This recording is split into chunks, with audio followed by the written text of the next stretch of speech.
We're live. Hello, everybody. Welcome to the Pod of Awesomeness. It's the Real Talks. Of course, I am Maximus Roman. You are listening to Ranting with Roman, and today we have a very special guest. Today, we have a man who is a backyard wrestling icon.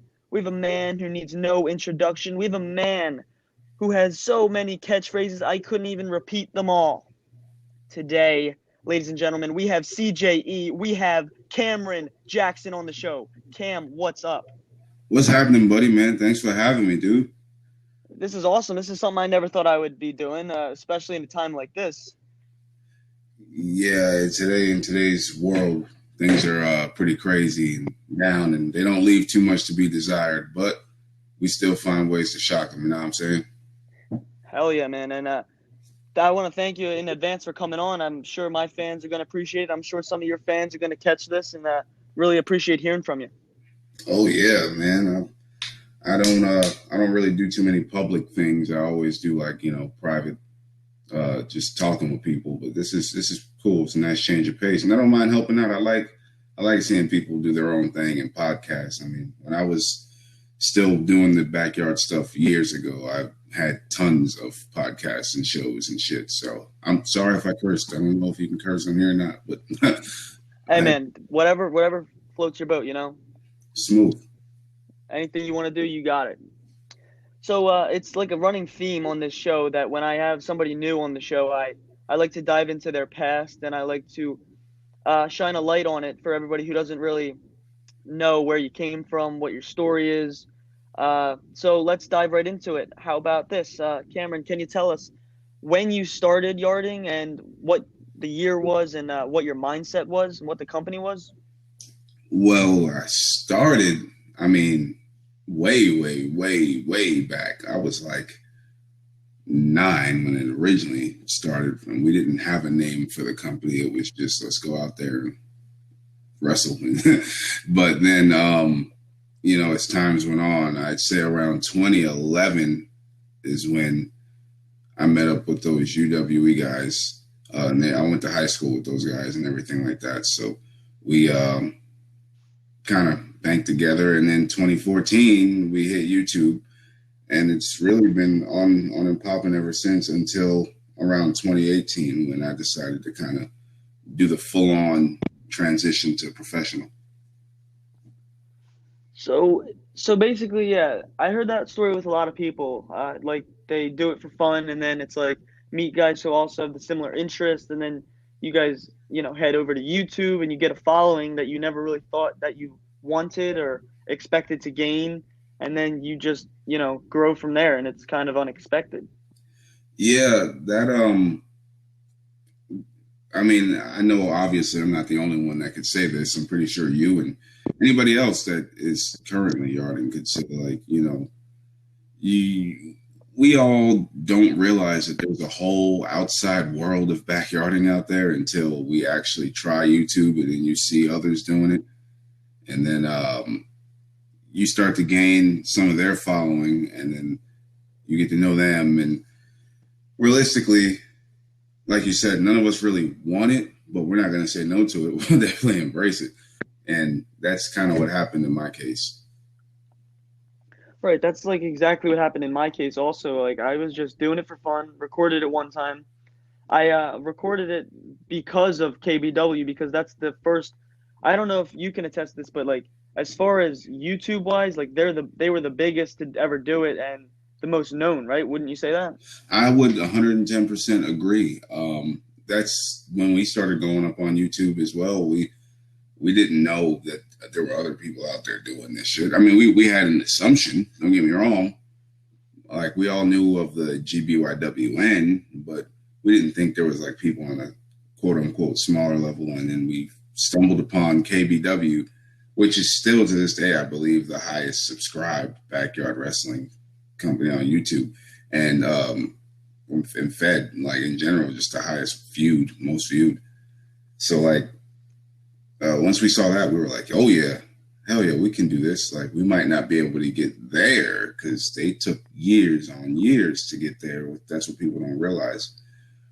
But we can do kind of enter this community with guys like Drew Hood and on different channels, and the VTW guys that were on different channels. And at that time, Myron Reed, that was on a different channel, and all those characters that are now making up your professional wrestling indie scene. But at that time, we were like, whoa, sheesh, yeah, we can dabble in this.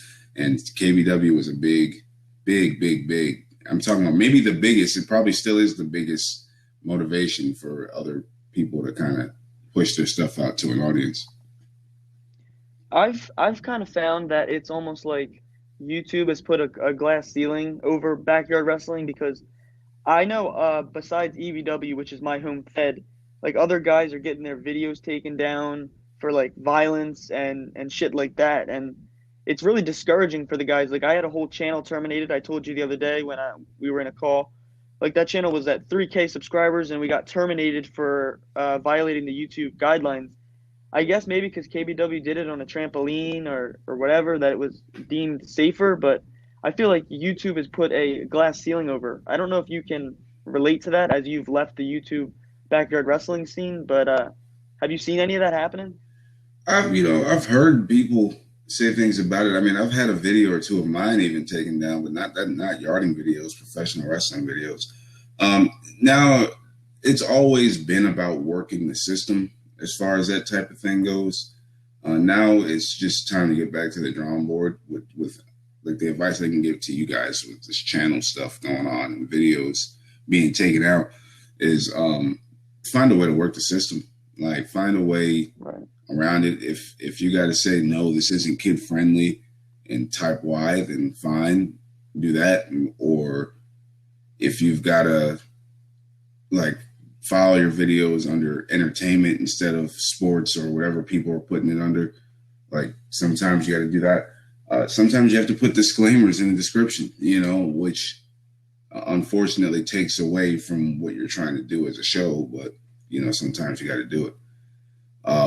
Right. But I'm pretty sure there's some way around it. There's guidelines now that are stricter than ever before. But now, in this kind of time, you kind of got to find a way to work the system and just expand upon it. Because realistically, it's only going to get tighter it's going to be more strict of a guideline, more strict of a structure for uploading in general. So I've heard people getting their videos taken down, but now it's just time. Like now you can't do that, or you can do that. You just got to find a way to get it up there without YouTube swinging the damn hammer down on you. Right. All right. So this is something I've ran by a few other people, and I want to get your take on it. So first off, I'm gonna intro it like this. Being a guy who started backyard wrestling and then transitioned to pro, is there a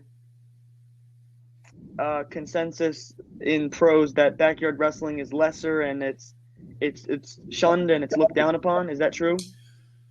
I'm gonna say that's partially true, but I can't say it's fully true. Right, because a lot of guys came from the yard. Yeah, so I think in the professional wrestling mindset, some older guys, like, us younger generation, we really don't care. We're like, yeah, like you guys can yard, like you can't stop. My thing is, if people can have a pickup game of football and not get frowned upon, then we should be able to have backyard wrestling and not get frowned upon. It's like, it's the same deal. It's like just a few friends getting together to hang out and play the game of football. It's a few friends getting together to hang out and do some wrestling, So like, I think to the older generation, it was looked down upon because they had to pay and go through training to be able to do wrestling. And now they see the world getting taken by storm, or they saw at one point the world getting taken by storm of people that weren't trained just going out there and killing each other in the late 90s and early 2000s. That stigma stuck. Those guys are the ones that kind of ruined it. Right. They kind of ruined it for all of us. And I think we all found a way to kind of turn the tide back. It's not as frowned upon now. I mean, a lot of your favorite wrestlers on TV were backyard wrestlers in general. Some of them you could still scour the fucking internet and find them. So like, is it frowned upon? It's frowned upon with good reason, but by bad people. You know, like that's the way I could say it. Like, it's frowned upon with great reason. I could understand that. One, it'll give the world of professional wrestling some hell if somebody fucking dies in a backyard wrestling match, because now the pros on TV have to deal with the backlash from it. I get that. And two, like, you know, the whole paying dues process is a big thing in wrestling. And, you know, as a backyard wrestler, you kind of don't have to pay dues. So I get that. But what I don't understand is you can't hold a person, you know, usually these are young adults, kids, teenagers, young adults doing this stuff. So you can't really get mad at them when they don't have the option to go get professionally trained. So like, realistically, I think it's okay. I honestly think it's A-okay, as long as, you know, nobody's out there dying and you guys are, you know, using it as a path to kind of get ready to move forward, or even just to have fun. It wouldn't matter. The consensus of it is it's not great, but it's not bad. That's what it's turned into now. And now there's a lot more support for backyard wrestling out there than there's ever been. So right now is a good time to be a backyard wrestler. Right. So where I'm going with this is where you kind of foreshadowed where I'm going with this. So the guys in the 90s and the 2000s did a bunch of hardcore shit. That's what it's like viewed as, like guys jumping off roofs, guys taking light tube spots, guys taking tacks, you know, hardcore stuff that like guys who aren't professionally trained just do to get views or to get recognition because they think that maybe they can jump right to the pros without any training. Yeah. So my view is, I don't know how you're going to take this, but I'm just going to go right out and say it. I think that backyard wrestling is an outdated term. And I think that since that term has been so hindered throughout the years and the decades, that I think YouTube wrestling fits it way better, because if you think about it, we put our content on YouTube to be viewed. It's not like we're making CDs or tapes to sell like guys used to do. I think they used to do. We're putting it on YouTube, the platform, to reach a wider audience who are also on YouTube. Like, I'm sure you met a multitude of people through YouTube, just as I have. And I think YouTube wrestling is a newer term that would be maybe more accepted, because it's more of an, I don't know, maybe it would be more accepted as an art form. Like, I know I like to film videos almost like cinematic with my camera, and the quality, I like to get the quality up there. So I don't think backyard wrestling really fits in 2020 as well as it did in the early 2000s. Do you see what I'm saying? I see what you're saying. Here's the devil's advocate side of that. Like, and this is, and don't get me wrong, I think you have a very solid, pretty solid point. But now here's the argument against that. Here's an argument that someone can make against that. So, for instance, let's use your Fed. So EBW, right? That's YouTube wrestling. Okay, so what does that make beyond wrestling? Because their only outlet is YouTube. You know what I mean? So how do you differentiate? Right. So that would be the issue there. Now, finding a different term for it would be something. I mean, at the end of the day, people are still going to call it backyard wrestling because of where it happens, you know? Yeah. But it's really about what you bring to the table. Like those guys up in Canada a couple years back, I think their name was VBW. They had like the most craziest professional setup, using drone cameras and shit. Like, and that's why they never got really reamed out in the backyard wrestling discussions, because they were doing more things in some pro shows, you know, that were just uploading to YouTube. So like, I think realistically, if you don't hide behind the term backyard, you don't have to. But I think if you just market your company or your Fed, whatever you guys call them now, as your own Fed, then you can escape that stigma of backyard wrestling. Like when we were doing the UWE at first, yes, it was wrestling in the backyard, but it was entertainment. You know, we were the entertaining Fed on YouTube. Everybody else wanted to be wrestlers. CCW, that was the Fed that Drew was in way back when. They wanted to have like a fun vibe, but they uploaded once a month. So that was weird. VTW, they wanted to be a more wrestling-based show. Like Myron's show was always a wrestling-based show. The KBW was like it was a wrestling-based show, and it had some variety, and you had some diamonds in the rough up there. The UWE was full-on entertainment. We by no means were we out there having 5-star matches, but it was the most overfed at that time because it was something new. It was entertainment. We weren't killing each other, but we were having crazy ass promos, crazy characters, and different things. Like, you know, instead of to where like on Myron's show, you'd see a 15-minute match go start to finish with no flaws, and it'd be beautiful. And I respected all that. But you turn over to UWE and we'd use that 15 minutes up. We'd have one 5-minute match. And on the two ends of that, we'd have a production video, a promo, have the match. After the match, go to the commentators.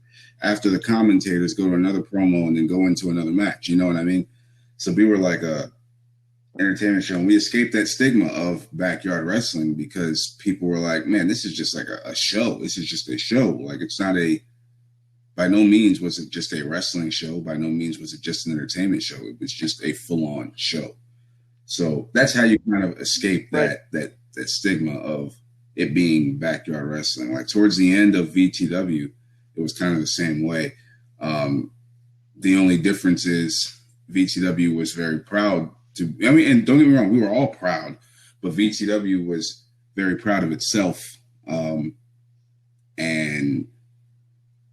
every time it came down to a crossover, either most of the VTW guys won or you got to hold out and be that mecca, because VTW also was the only place that hosted Best in the Yard. You know, it hosted Best in the Yard all 4 times. And we, you know, it just became the place to do crossovers, and especially with the reunion rumbles and everything, it kind of escaped the theory of backyard wrestling, but then it kind of got back to it towards the end of it. Weird enough. I don't know how to like break that up, but like the best way to escape that stigma of being called just, oh, those yarders, those backyard wrestlers, whatever, is to create your own identity as a show and then as a performer. I wholeheartedly agree with that. That was really well put. Because that's what EBW strives to do. Like, we put out short films, which I don't see many yarders doing. So I feel like we've almost escaped it as much as you escaped it back in your day. Right. So let's transition this. You mentioned Best in the Yard. Can you tell us some road stories you have from those kinds of shows, those big crossover shows? Oh boy. Well, let me preface that by giving Best in the Yard some respect here, because Best in the Yard is, like, believe it or not, that was the brainchild of mainly myself and Ecstatic from VTW. And this is a good history lesson for anybody taking notes. So one night, I'm on a Google Hangout with Ecstatic from VTW, a couple other people, whatever. All right, towards the end of it all, everybody gets off, and then Corey Graves, somebody who you'll be getting acquainted with, well, soon, steps on. And me and Nick were talking about just having a match and me driving down there, blah, blah, blah. And then I said, hold on, wait, I'm about to drive 10 flipping hours? Well, I need to bring somebody. Like, why don't we just make a whole show out of this? And then the wheels started turning. I mean, it originally wasn't even going to be named Best in the Yard. It was going to be named some weird fucking name with, it was a long ass, stupid long name, something like that. but whatever. Then everybody else started putting their name in the hat and whatever, and it kind of shaped up to be more so UWE versus BTW. So I was like, we got to break the monotony. And then at the end of it all, Drew Hood didn't have a match. So I made a phone call to Big Time Mike and see if he wanted to do it. Big Time Mike said, hell yes, I will do it. And bang, we were set from there. I couldn't tell you that whole first card front to back because it's been so long. I know I was in the main of the first one with Ecstatic and Corey Graves. And now I'll get to the road stories. That was how Best in the Yard came about, just to be in general. Best in the Yard 1, here's a story and a half. So we filmed probably the most historic day in backyard wrestling for our time. You know, we film all that shit, and now it's time to relax and go to sleep. I don't know if motherfuckers know me or not. I'm the worst. If don't put me in a room full of people if you're trying to get some sleep. It's not gonna happen. You know, Cam is not gonna be quiet.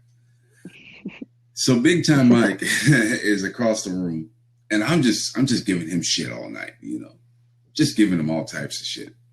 You know, look over, hey, fuck you. You know, it's just stupid.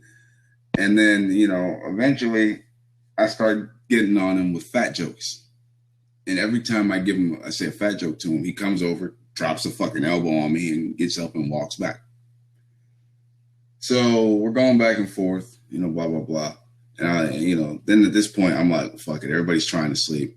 But I couldn't help it. I'm laying next to Zach Daniels, if you guys don't know or know who that is. I'm laying next to Zach Daniels, and I look at Zach. I'm like, I can't. I'm sorry. I looked over at fucking Mike. I said, Mike, you fat fuck. And here he comes. Again, you hear the feet. Fucking just elbow, bang, drops that shit hard. Everybody's laughing. He walks back to his chair. I said, what's the matter, Mike? You can't take a joke? I bet you can take another order of fries, though. And here he comes again. Boom. Charging back. Drops the elbow. Bang. Is up. All right. Goes back. Kicks Aaron Jones in the head on the way back. Didn't even realize it. Then I said something else. I forget what it was, but it completely cracked the whole room up. And then so he now is in a wheelie chair, and he rolls the fucking chair over all the way. Hops out of the chair, elbow drops me. Now, by this point, Zach Daniels is laughing so hard that it's bouncing me off the fucking mattress. So I got bounced up from the force of his laughter, and it met in midair with a fucking elbow from Big Time Mike, which ain't fun. And, you know, that weekend was just crazy and it's all. Best in the Yard 2 is where we got a little bit crazier. You know, Navon McDonald was on Best in the Yard 2. I helped bring him in and hook him up. And he forgot his phone all the way up at his house in New York. So we're going to North Carolina, and about like an hour and a half through the trip, we realized he forgot his phone. And we're like, oh shit. I'm like, well, we ain't turning around now. Like, so we went all the way without his phone, and you had to hear him. He goes, oh dear God. Hey, Cameron, brother Cam, brother, I forgot my phone. What am I supposed to do? I said, well, you can use my phone to call, and let somebody know, blah, blah, blah. He uses my phone to call. He's on the phone, and he's just like, hey, do you see my phone over there? Do you see my phone? And he's getting hyped up, right? So eventually we get to a train station, pick up Dirty to Chico, and now we're off. It's myself, Jordan Oliver, Navon McDonald, Dirty to Chico, riding all the way down to Best in the Yard 2. We pull up to Drew Hood's mansion of a fucking house. Watching shit in the theater room, having a good time. Big Time Mike is there, blah, blah, blah. Great time. All right, we make it all the way over to VTW the next morning. And we're all, chilling, catching up with everybody. And that one was pretty self-explanatory. That one was the first time we included the purchase of alcohol. So, needless to say, it got pretty wild that night. There's a guy named Jason Walker, if anybody's ever heard of him. And I don't think he'd ever drank before. But he drank that day. And Then they were out there talking to these girls. That was weird as hell. Like, the biggest rib of them all, though, is during that weekend, there was a show called Supercard, and that was Myron Reed and his guys doing the show. And Ellis Taylor and them were on that show. And everybody was like hyped up, being mad at them. So I said, fuck it, we need something to break the tension. So we went to the movies and we watched Central Intelligence in the movie theater. And Jordan Oliver, God bless his heart, I love him to death, but man, he almost got us killed in that fucking theater. Like, they're sitting at the top, and Jordan's always been like a little brother to me. So, you know, I'm laughing, but then I start looking at the faces of some of these people around us, and I'm like, oh, fuck, we're going to get our asses beat. Because in the middle of the movie, like, there's a serious moment, and Jordan just stands up and he yells, "It's a work!" And, bro, I was like, holy shit, we got to get the fuck out of here. Everybody turns around and looks back like, did he just say, what does that mean? You know, I was like, oh boy, we got to fucking move. It was crazy. Best in the Yard 3, there's a tons of road stories of that one. The best to stick it out is the hotel. We were in the hotel and we kept prank calling Navon. We kept prank calling his room from across the fucking hotel. And we were like, you're just being, we're like, sir, you got to keep it down. You're being too loud over there. And then, like, he'd hang up the phone and be like, what? I don't know what the hell's going on. Then we do it again. And he'd be like, all right, now who the fuck is fucking with me? Just flip it out. He said, motherfucker. Okay, fuck you too. Bye-bye. Like, Best in the Yard 4, we didn't really have craziness because I lived down here at during Best in the Yard 4, so everybody just came to the house and got trashed. But the road stories in between that are great. This one wasn't to a Best in the Yard, but there was one, we were going down here for like a October filming, and Navon caught a cramp. So we're driving, and I'm actually driving, and all I hear is, ow, ow, oh, cramp, cramp, cramp. Stop the car. Stop the car. Brother Cam, stretch this motherfucker out. Oh, Rick, damn it. Like, and he's got a boot on, and he's screaming at the top of his lungs, take off the damn boot. Take off the damn boot. Like, flipping. And, you know, needless to say, like, I almost ran us off the road. I was laughing so hard. Crazy. Yeah, there's lots more, but we'll trickle into them as time goes on. So, Best in the Yard 3, you took on Cage, right? Right. So, how did that all come about? Did you reach out to him? Did he reach out to you? How was this made? It was more mutual than anything. You know. So, fun fact, for Best in the Yard 2, Kevin Shaw wrestled Navon McDonald. Ecstatic wrestled Jordan Oliver. Originally, they were supposed to wrestle Ellis Taylor and Cyrus X. Those two, something happened where those two had to back out. And then they were thinking of wrestling Cage in AK-47, which would have been dope. So they were still undecided, and we were in a hangout. This is how most of this shit starts, of course. We were in a Google hangout. And then out of nowhere, you know, they're like saying, we want to do it, but we don't want to do it. We don't want to like bring them down here and have worse matches than they've had, you know, whatever. They don't want to disrespect the KBW legacy deal. And I get it. So I was like, well, there's still other options. I was like, there's Navon and there's Jordan. And then they immediately chose Navon and Jordan. I didn't tell them they had to, but the KBW guys, AK and Cage at that time, they took that as, wow, you just politicked this out of a booking. And I can understand now, but to me, I was just trying to, you know, give options. I never said you had to choose whatever. And it left a little bit of a gray area between me and Cage. AK was chill about it. You know, he got over that shit quick. And then, hell, I even wrestled AK at King of the Yard later on for that. But, like, it boiled down to pretty much just being us two with our our egos not wanting to talk anything out. And then Best in the Art 3 was coming around the corner. And I really wanted to wrestle. Originally, I wanted to wrestle D-Lock. D-Lock had an opponent already. I believe he had a guy named Jackson Elkins. That's his real name. I don't know his work name anymore. And Cage was the only one free. And I was like, well, fuck it. I got this little heat with him anyway. So it was like a mutual reaching out. And then it was like, you know, we'll do this thing with the promos. Nothing's really off limits. Just give me a heads up type deal. And man, I talked about that man's wife.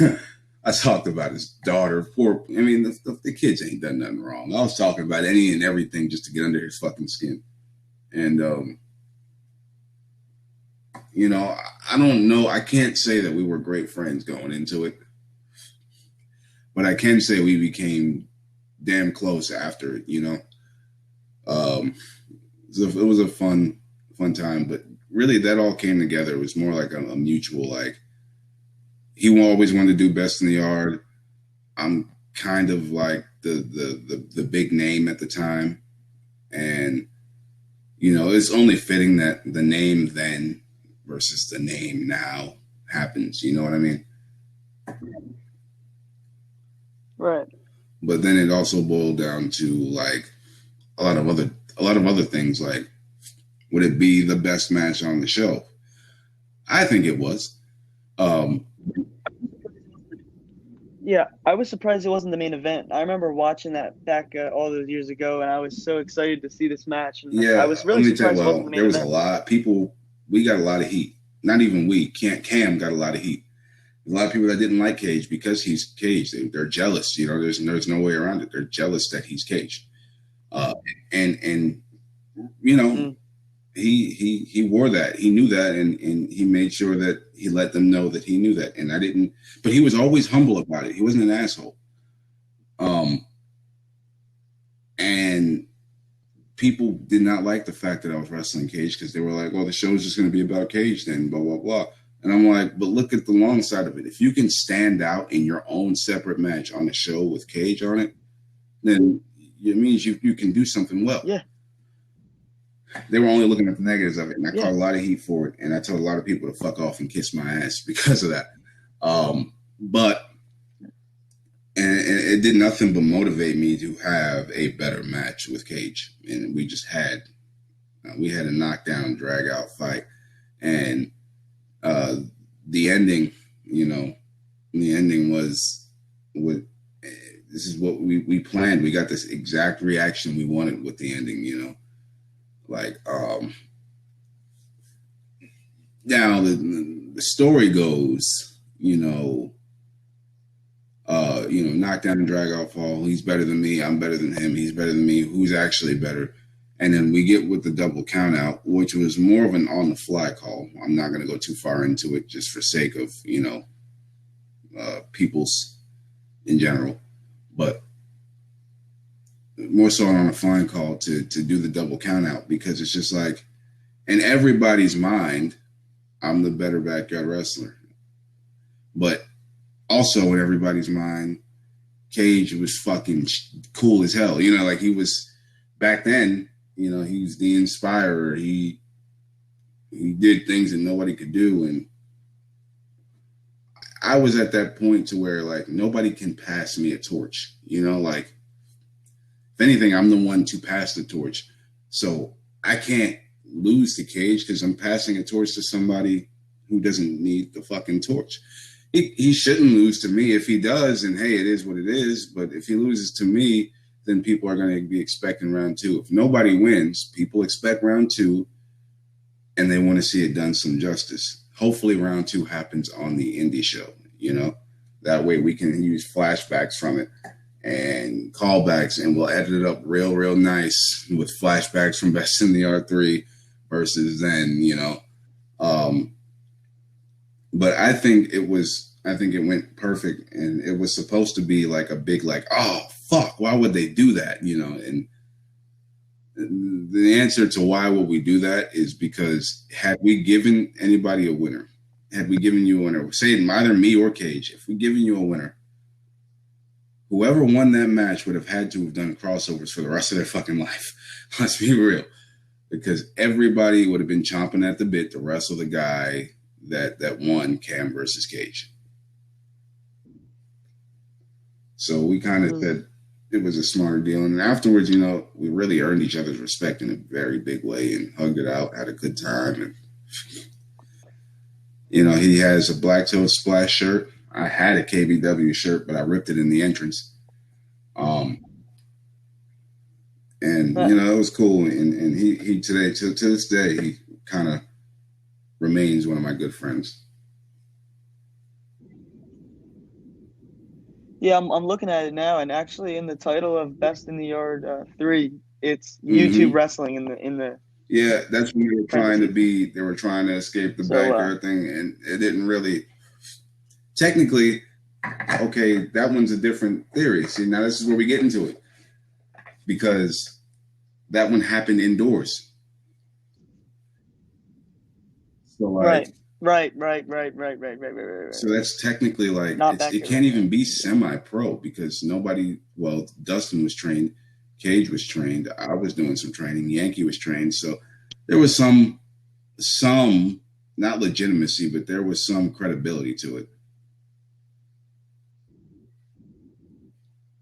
Right, I understand that. I get it. That does make a lot of sense. I don't know. I forget how that whole indoor deal came about. That's something you'd have to talk to the VTW guys about because I wasn't down here full time at that time.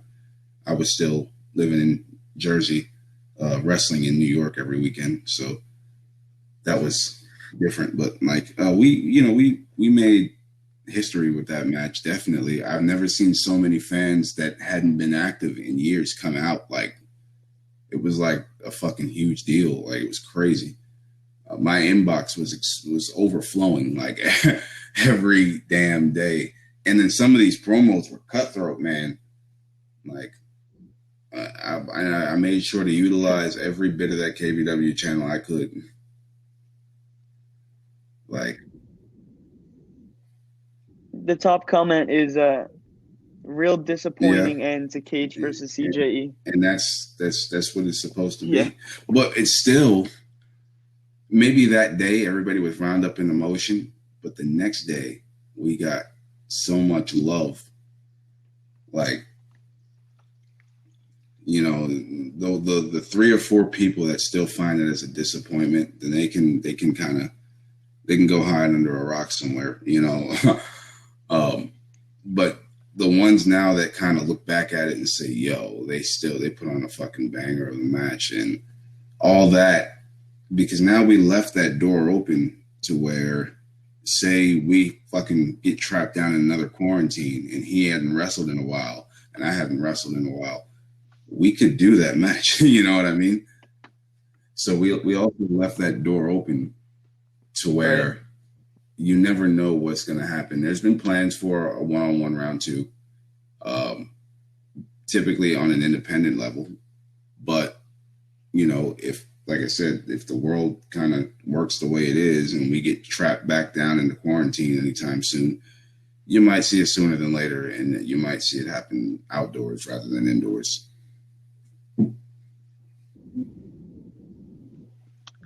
That was really smart of you. Yeah, I appreciate it. You got to think about the long term.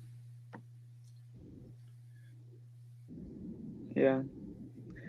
All right. Well, I say we hop right into the Roman round, people like to call it. I didn't deem it that, but people deemed it the Roman round. It's essentially just a lightning round where I ask you lightning fast questions and you answer. I try not to make myself look dumb, and I try to make you not look dumb because I'm coming up with these off the top of my head. All right. So let's get right into it. The Roman round begins right now. CJE, let me ask you. I could not tell you. What's your favorite backyard match you ever had? I couldn't tell you. But you know what? I will say one of the most fun ones I ever had was against Navon McDonald, Halloween Hell. Yeah, fish, guitars, Halloween everything. Hell. The whole fucking kit and caboodle. We just went crazy.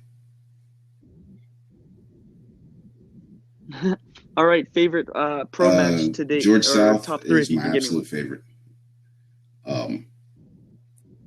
my favorite one to go back and watch. Right. I like watching the Just one with watch Drew that Hood.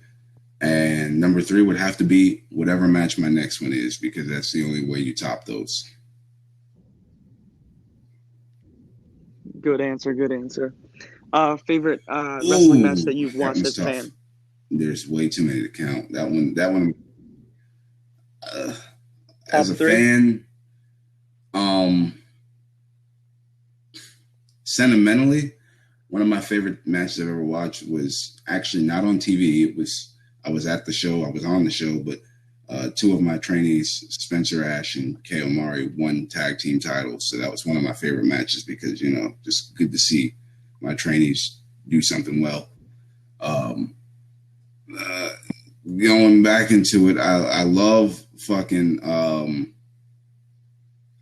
Stan Hansen versus Kenta Kobashi way back in the day, and Rock versus Hogan, man.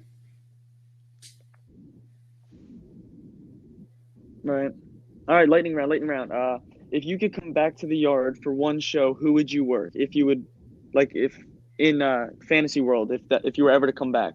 And no, I'm not asking that just to bait you into saying me. I don't care if you say me. I don't care if you say, if I had anybody. I would, if it was just one part. I mean, I'd like to be able to get around there with everybody, show them some new things. But if I had to go back, and there'd only be 2 people that I have like unfinished business with, excluding Cage. That would be Navon McDonald, more so Novin, and the other one would be Everett Creed. Right, understandable. Shit. So let's keep going here. 1 more, 2 more. Can you tell me in a fast manner how it was transitioning? Not too bad. Pro? Just it came with a lot of reality checking and leaving my ego at the door, but it wasn't too bad.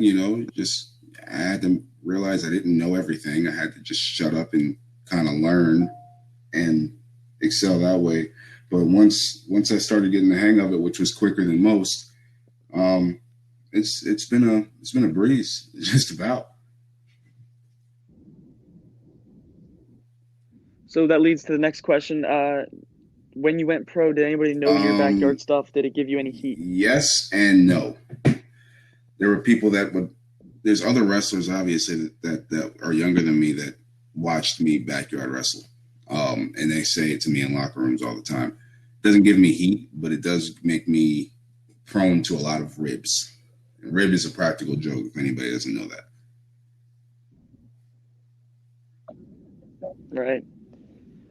All right. I guess that concludes the Roman round. I'm sure there's a lot more questions I want to ask you. Maybe I'll reach out to you in the future.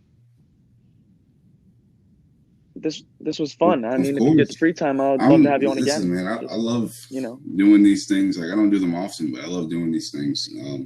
And thank God you caught me at I haven't been drinking beer or nothing. So this is good. It's good. Nice little talk time. I dig this. Definitely had a block.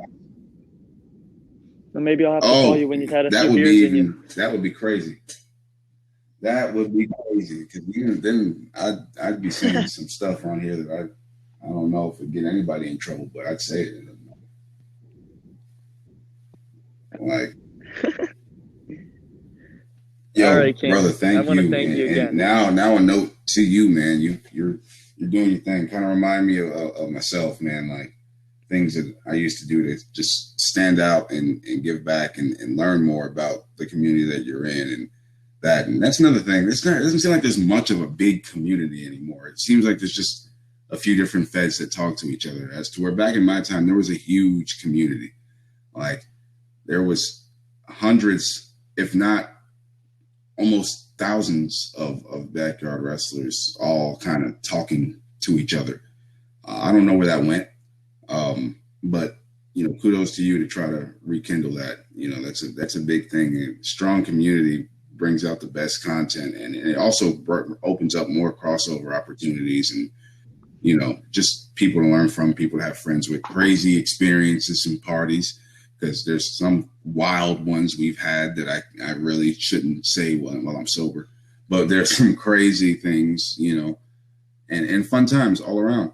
So kudos to you, props to you. I used to do something like this, and that's why I didn't have a problem doing this, because I hate when somebody told me no, and I wouldn't tell you no.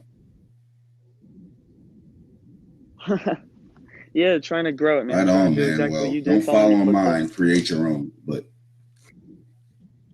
you're doing Well, very, very well at you it know either me. way. You know what I was saying. Thank you. So one more thing to leave a lasting impression. What do you, Cameron Jackson, have to say to anybody who is yarding right now and aspiring to go pro? Words of inspiration. Pay attention, learn, get trained, and most importantly, still find a way to have fun. You can have fun and take it serious. You can have fun and be comical. You can have fun and do it all. But be smart, learn. You have to realize you don't know everything. But once you get the hang of it, it will be very, very rewarding. You don't have to kiss nobody's ass. You don't have to fucking suck up to anybody. But you do have to be humble, respectful, and willing to learn and willing to say that you're not always correct. Because that was my big thing. I thought I knew every fucking thing. And once I realized I didn't, I started progressing fast as hell. And also don't be afraid to test this, to use this yarding time to test things out. Like a character, and not always just trying to pop your friends, but try to do things to pop the crowd. Also, like when you're working backyard matches, for the love of God, I tell people all the time, your audience is on YouTube, more than likely live on YouTube Premiere. So work the fucking camera. That's to anybody and everybody out there. Don't do moves with your back to the camera if your biggest crowd is the ones watching. But outside of that, if you want to go pro, just be humble, be smart, learn, seek good training, listen to all advice. Don't mean you have to take all advice, but listen to it all. And just be ready to work your ass off to be a lot better than what you were the day before.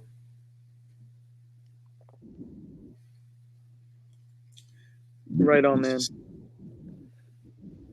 So that was freaking Cameron Jackson on the Ranting with Roman. I can't believe that just happened myself. I want to thank Cam again. I want to extend my appreciation, my fan in me. Of course, buddy. When No you problem, agreed man. to do this. So thanks for doing that. All right, the door is open for Cameron Jackson to come back on the show anytime. If you're recording this, I might pop in and fuck somebody up. No. No, for real. I might have you on here with Thunder. Yeah, I'm cool with Delta, it, man. Have you had Victor on yet? Oh yeah, bro. Yeah, that's what I'm gonna do. Hey man, yeah, maybe we could do some sort of reunion. Just pop in on me. Hell, surprise his ass. Yo, that's a damn. I hope he doesn't listen to this far in. Word. He probably won't. We'll get him. We'll get his ass. 60. All right.